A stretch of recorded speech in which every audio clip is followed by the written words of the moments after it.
Hello class 12.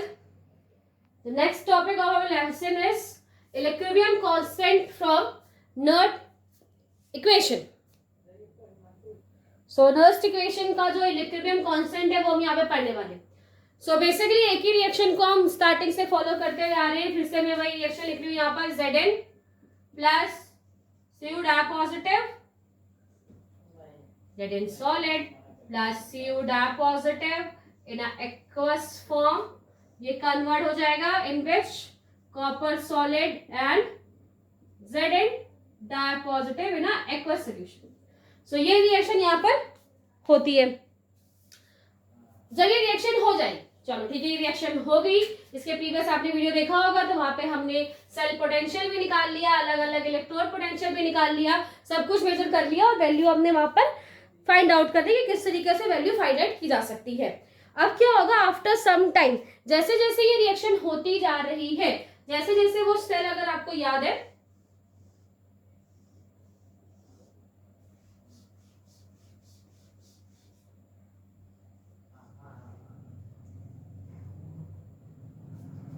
ठीक है, इस तरीके से यहाँ पर सेल लगी हुई थी. यहाँ पर ये Zn की रॉड है, यहाँ पर क्या है, ये कॉपर की रॉड लगी है. ठीक है, और ये आपस में जुड़े हुए हैं. तो ये जो एक्चुअली में सेल था, यहाँ पर जैसे जैसे ये रिएक्शन होती जाएगी, रिएक्शन स्टार्ट हो चुकी है, ये रिएक्शन होना यहाँ पर स्टार्ट हो चुका है. तो जैसे जैसे रिएक्शन आगे बढ़ती जाएगी, होगा क्या, जो ये सोल्यूशन है ZnSO4 का जो सोल्यूशन है, यहाँ पर CuSO4 का सोल्यूशन है, इस सोल्यूशन में Zn डाई पॉजिटिव धीरे धीरे धीरे बढ़ते जाएंगे. Zn डाई पॉजिटिव इंक्रीज होता जा रहा है, बढ़ता जा रहा है. जैसे जैसे ये प्रोसेस होती जा रही है, Zn डाई पॉजिटिव यहाँ पे बढ़ रहा है. और यहाँ पर क्या हो रहा है, जो दूसरा हमने यहाँ पर रॉड यूज की है, वहां पर जो कॉपर है, क्योंकि वो सॉलिड फॉर्म में है, तो वो कॉपर यहाँ पर कुछ इस तरीके से डिपॉजिट होता जा रहा है. क्या है यहाँ पर, कॉपर, प्योर कॉपर के फॉर्म में ये सेल पर डिपॉजिट होता जा रहा है. लेकिन मैंने आपको क्या बोला कि Zn डाई पॉजिटिव बढ़ रहा है, इंक्रीज हो रहा है, इंक्रीज होता जा रहा है ये. और कॉपर, ठीक है, जैसे जैसे ये इंक्रीज होता जा रहा है, वैसे वैसे जो कॉपर डाई पॉजिटिव है वो डिक्रीज हो रहा है. वहां पर क्या डिक्रीज होगा, जो कॉपर डाई पॉजिटिव है वो डिक्रीज होगा. क्यों कॉपर डाई पॉजिटिव क्यों डिक्रीज हो रहा है, क्योंकि ये जो यहाँ पर सोल्यूशन है, यहाँ पर कॉपर डाई पॉजिटिव के फॉर्म में था. जब Zn से इलेक्ट्रॉन आए तो वो डाई पॉजिटिव ही तो चेंज हो गया ना. ये जो कॉपर यहाँ पर डिपॉजिट है, तो ये कॉपर कहाँ से आया, कॉपर इस सोल्यूशन में मौजूद Cu डाई पॉजिटिव को ही उसने कॉपर में कन्वर्ट किया. तो धीरे धीरे क्या हो रहा है, अब जैसे जैसे वो कॉपर में कन्वर्ट होता जाएगा, Cu जो डाई पॉजिटिव है वो धीरे धीरे कम होते जाएंगे. ठीक है, और प्योर कॉपर सॉलिड के फॉर्म में मिलता जा रहा है.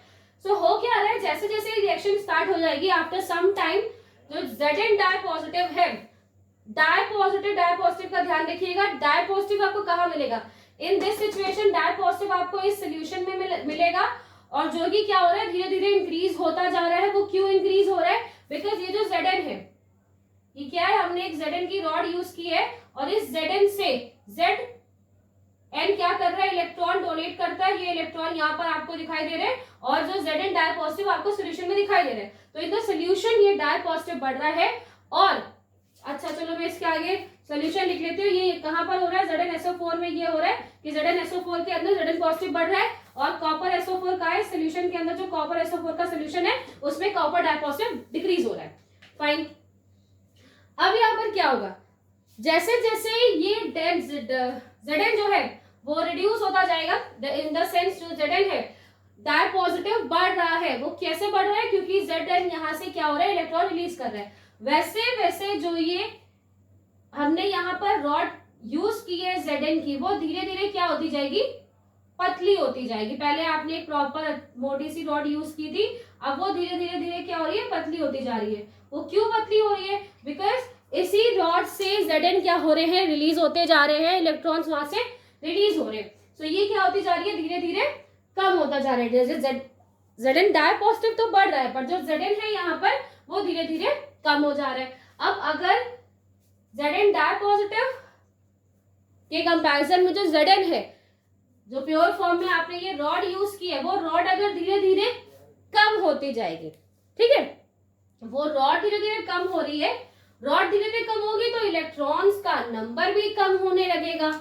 और इलेक्ट्रॉन्स का नंबर कम होने लगेगा तो यहाँ पर जो डिपॉजिट हो रहा है, कॉपर जो डिपॉजिट हो रहा है वो भी धीरे धीरे कम होने लगेगा, और एक ऐसा टाइम आएगा आफ्टर सम टाइम जो ये रिएक्शन है वो प्रॉपर स्टॉप हो जाएगी। जितना भी Zn यहाँ से मूव कर सकता है वो प्रॉपर Zn मूव कर चुका है, उसके सारे इलेक्ट्रॉन्स मूव कर चुके हैं, सब आपको सोल्यूशन में डायपॉजिटिव के फॉर्म में मिलेगा, क्योंकि डायपॉजिटिव जैसे मैंने बताया वो इंक्रीज होता जा रहा है, Zn यहाँ से निकल के इस सोल्यूशन में जाता जा रहा है, धीरे धीरे ये पूरी रॉड यहाँ से गायब हो जाएगी, जितनी यहाँ पे यूज है वो धीरे धीरे यहाँ पर खत्म हो जाएगी, इसमें ठीक है, खत्म हो जाएगी इन द सेंस वो धीरे धीरे क्या हो रही है, कम पतली होती चली जा रही है, और यहाँ पर क्या हो रहा है, ये कॉपर डिपॉजिट होता जा रहा है, लेकिन जैसे जैसे ये कम होता चला गया इलेक्ट्रॉन्स कम निकलने लगेंगे, और बिकॉज एक कॉपर को 2 इलेक्ट्रॉन चाहिए होते हैं, तो जब यहाँ पर प्रॉपर इलेक्ट्रॉन नहीं पहुंचेंगे तो इसकी भी जो वैल्यू है या फिर ये जो कॉपर यहाँ पर डिपॉजिट हो रहा है वो भी कम होता जाएगा, और अगर ऐसी सिचुएशन आएगी तो वहां पर जो इस सेल का सेल पोटेंशियल निकलेगा, जो सेल पोटेंशियल यहाँ पर निकल रहा है वो क्या हो जाएगा, 0 हो जाएगा एट दैट टाइम पे, और ये जो प्रोसेस है वो क्या हो जाएगी, वो स्टॉप हो जाएगी,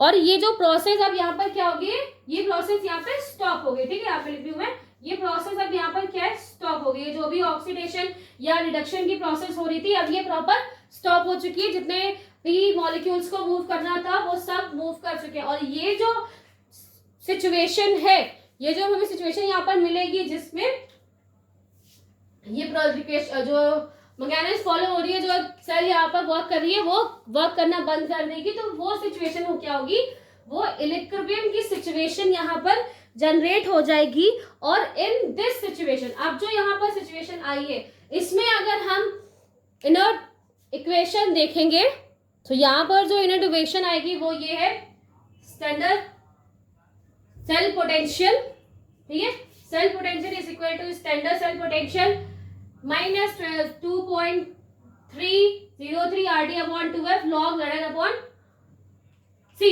ठीक है, ये वैल्यू यहाँ पर लिखी, ये जो वैल्यू यहाँ पर हम यूज करेंगे, ये जो एक्चुअली वैल्यू है ये नॉन स्टैंडर्ड सिचुएशन के लिए है, नॉन स्टैंडर्ड सिचुएशन जब जो टेम्परेचर है वो क्या हो, जो स्टैंडर्ड टेम्परेचर है 298 टेम्परेचर जो है वो टेम्परेचर यहाँ पर ना हो, इसके अलावा अगर कोई भी टेम्परेचर है, एक स्टैंडर्ड टेम्परेचर यहाँ पर नहीं है, तो जो नॉन स्टैंडर्ड वैल्यू के लिए हम ये फॉर्मूला यहाँ पर यूज करेंगे, एज वी नो ये जो वैल्यू है यहाँ पर किसकी, ये जो वैल्यू है ये सेल पोटेंशियल की वैल्यू, अगर हम सिर्फ इलेक्ट्रोड पोटेंशियल की वैल्यू निकालना चाहे तो वो हम किस तरीके से निकालेंगे, जो इलेक्ट्रोड पोटेंशियल है, standard electrode potential of a cell, तो वो क्या आएगा, उसकी value 2.303 RT upon 2F log Zn dipositive and copper dipositive. So ये वैल्यू जो हमें यहाँ पर मिली है इसका यूज कर हम वैल्यू निकाल सकते हैं किसकी, एक इक्विलिब्रियम कांस्टेंट की, एक जो भी इक्वेशन है उसका इक्विलिब्रियम कांस्टेंट निकाल सकते हैं for using inert equation, but यहाँ पर जो हम ये इक्वेशन यूज करेंगे ये हम यूज करते हैं फॉर नॉन स्टैंडर्ड सिचुएशन, अगर एक सिचुएशन स्टैंडर्ड नहीं है क्योंकि टेम्परेचर वहां पर नहीं है, जो भी स्टैंडर्ड हम टेम्परेचर मानते हैं वो टेम्परेचर नहीं होगा, तो उस टाइम हम इस फॉर्मूले को यूज कर जो इक्विलिब्रियम कांस्टेंट है उससे हम यहाँ पर निकाल सकते हैं, but for the standard situation तब हम क्या करेंगे, so for the standard situation हमारे पास एक स्टैंडर्ड सिचुएशन जिसमें जो टेम्परेचर है वो 298 केल्विन है, तो वहां पर जो स्टैंडर्ड इलेक्ट्रोड पोटेंशियल है वो क्या होगा, दैट इज, जैसे कि प्रीवियस हमने निकाला था 0.059 अपॉन, ठीक है, ये प्रीवियस हमने सिचुएशन निकाल दी है इसके प्रीवियस वीडियो में, upon, so upon 2 log Zn dipositive and log Zn ठीक है, कॉपर डाई पॉजिटिव। ये आपने प्रीवियस वीडियो में देखा है कि ये वैल्यू हमने कैसे निकाली है। जब हमने स्टैंडर्ड सिचुएशन रखी थी, टेम्परेचर यहाँ पर जो इतना लिखा हुआ है 298 केल्विन तब हमने रखा, तो ये सिचुएशन मिली थी। तो ये एक स्टैंडर्ड सिचुएशन के लिए, और नॉन स्टैंडर्ड सिचुएशन के लिए प्रीवियस मैंने वैल्यू लिखी थी, फॉर्मूला लिखा था, उसको आप यूज कर सकते हैं। जो यहाँ पर एक्चुअली क्वेश्चन यूज की है कौन सा, हम यहाँ पर किस स्टेट की बात कर रहे हैं, इक्विलिब्रियम कांस्टेंट की बात कर रहे हैं। यहाँ पर जो इक्वेशन है वो इक्विलिब्रियम में चली गई है, तो यहाँ पर हम ये जो Zn है, Zn डायपॉजिटिव, या यहाँ पर जो एक्टिव मास ऑफ कॉपर डायपॉजिटिव लिखा है, इसकी जगह पर हम एक कांस्टेंट यूज करेंगे। वो कांस्टेंट क्या है, दैट कांस्टेंट इज Kc। ये क्या है, ये कांस्टेंट हम यहाँ पे यूज करेंगे Kc। ये क्या है, इक्विलिब्रियम कांस्टेंट है, क्योंकि हमारी जो अब ये रिएक्शन है वो इक्विलिब्रियम में आ चुकी है, प्रॉपर इक्विलिब्रियम को फॉलो कर रही है। तो वहां पर जो ये वैल्यू है, इक्वेशन क्वेश्चन की वैल्यू है यहाँ पर, ये क्या हो जाएगी Kc, और Kc यहाँ पर क्या है, इक्विलिब्रियम कांस्टेंट है। ये वैल्यू कैसे निकालते हैं, चलो ये वैल्यू बता देते हैं। एक्चुअली यहाँ पे जैसे फॉर्मूला आपने ऊपर देखा था Zn plus formula in the sense जो रिएक्शन देखी थी आपने, ये किस में कन्वर्ट हो जाएगा, Cu में, और ये किस में कन्वर्ट हो जाएगा, Zn डायपॉजिटिव में। ठीक है, इसका हम क्या निकाल सकते हैं, इसका हम क्या निकाल सकते हैं, क्वेश्चन निकाल सकते हैं यहाँ पर। तो जिस तरीके से पहले में हमने निकाला हुआ था वो कैसे आएगा, active mass of product upon active mass of product upon active mass of reactant. So ये हमने इस तरीके से निकाला था, जहाँ पे पता है इसकी वैल्यू 1 है, तो ये वैल्यू यहाँ पर निकल कर आई थी, और एक्चुअली ये 1 हो गया है, और यहाँ पर ये रिएक्शन प्रॉपर स्टॉप हो चुकी है। तो इस कंडीशन में इलेक्ट्रॉन जनरेट हो जाएगा, और इसलिए ये इक्वल हो जाएगा Kc के। Kc यहाँ पर क्या है, that is the equilibrium constant. तो इसलिए हम यहाँ पर एट द इक्विलिब्रियम स्टेज, और हमारा जो जितना भी टेम्परेचर होना चाहिए उसी टेम्परेचर में जब हम वैल्यू निकालेंगे, तो हम Zn अपॉन Cu पे हम एक Kc को पुट कर सकते हैं। सो यहाँ से हमें क्या मिल गया, यहाँ पर हमें एक इक्विलिब्रियम कांस्टेंट मिल गया है। जब आपको एक स्टैंडर्ड सिचुएशन दी जाएगी और उस स्टैंडर्ड सिचुएशन पर इलेक्ट्रोड पोटेंशियल निकालना होगा, स्टैंडर्ड इलेक्ट्रोड पोटेंशियल, देन आप यहाँ पर ये फॉर्मूला यूज कर सकते हो इन केस ऑफ इक्विलिब्रियम।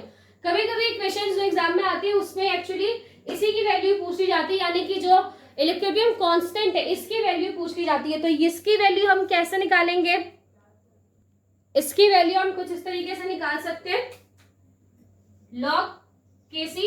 ऐसे अक्सर सवाल पूछेंगे जहां पर आपको वैल्यू दी होगी, जो इलेक्ट्रोड पोटेंशियल है उसकी वैल्यू गिवन होगी।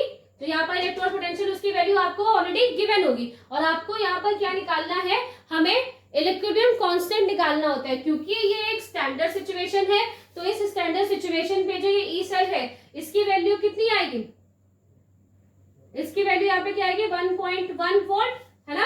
हम बहुत बार पढ़ चुके, स्टार्टिंग से यही तो पढ़ते आ रहे कि जब भी सेल क्या होती है, एक स्टैंडर्ड सिचुएशन में होती है, तो वो इतने वोल्ट हमें वहां से मिलते हैं, तो ये हमें यहाँ पे इतना वोल्ट मिलेगा।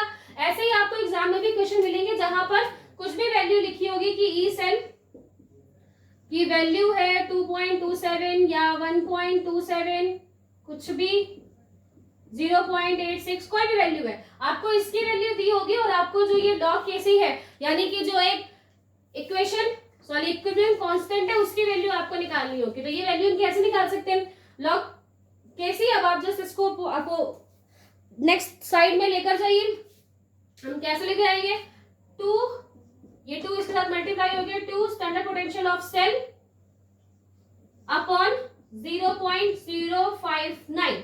ठीक है, इस तरीके से आप वैल्यू निकाल सकते हो। यहाँ पर जो हमें वैल्यू पता है स्टैंडर्ड सिचुएशन के लिए मान रहे हैं, तो यहाँ पर जो वैल्यू है दैट इज 1.1। ठीक है, ये वोल्ट की वैल्यू हमने लिख दी, इसकी वैल्यू मल्टीप्लाई बाय 2, हमने 2 मोल्स एटम्स को यूज कर रहे हैं, 2 इलेक्ट्रॉन्स इस सिचुएशन के लिए, जहां पर डायपॉजिटिव वाली सिचुएशन है, Cu डायपॉजिटिव, और वो 2 इलेक्ट्रॉन्स को ले रहा है, इसलिए यहाँ पे नंबर ऑफ मोल्स को यहाँ पे 2 रखा हुआ है, एंड डिवाइडेड बाय 0.059। आपको यहाँ से जो वैल्यू मिल जाएगी वो log Kc की वैल्यू आपको यहाँ से मिलेगी। तो इस तरीके से हम क्या कर सकते हैं, इक्विलिब्रियम कांस्टेंट के लिए जो इक्वेशन है वो मैंने आपको बताई, और साथ ही साथ इक्विलिब्रियम कांस्टेंट को निकालने के लिए बहुत बार क्वेश्चन पूछा जाता है जहां पर आपको वैल्यू दी गई होगी और आपको उससे log Kc की वैल्यू या इक्विलिब्रियम कांस्टेंट की वैल्यू निकालनी होगी। और अगर हम ये बात करें कि इन जर्नल, ये कौन सी सिचुएशन थी, स्टैंडर्ड सिचुएशन, जब उसमें क्या हो रहा है कि सारी चीजें प्रॉपर है, सब एक ही मोलर में लिया गया है, सारी चीजें स्टैंडर्ड फॉर्म में ली है, तब हम इसका यूज करेंगे। और अगर स्टैंडर्ड फॉर्म में नहीं लिया गया है तब आप किसका यूज करोगे, जो इसके पहले हमने यूज किया हुआ था, दैट इज सारी चीजें तो वही सेम है, बाकी तो सिर्फ मैं वैल्यू लिख रही हूँ, दैट इज 0.303 अपॉन, है ना, जो इसके पहले हमने यहाँ पर लिखा हुआ था, upon sorry RT upon NF log KC। ठीक है, अगर हम उसको KC के फॉर्म में कन्वर्ट कर चुके हैं, हम Zn di positive upon copper di positive की जगह पर हम KC को यूज कर रहे हैं, जो कि इलेक्ट्रिकल कांस्टेंट है। और अगर सिचुएशन स्टैंडर्ड है, हम एट 298 टेम्परेचर पे यूज करेंगे तो हम इस वैल्यू को यूज करेंगे।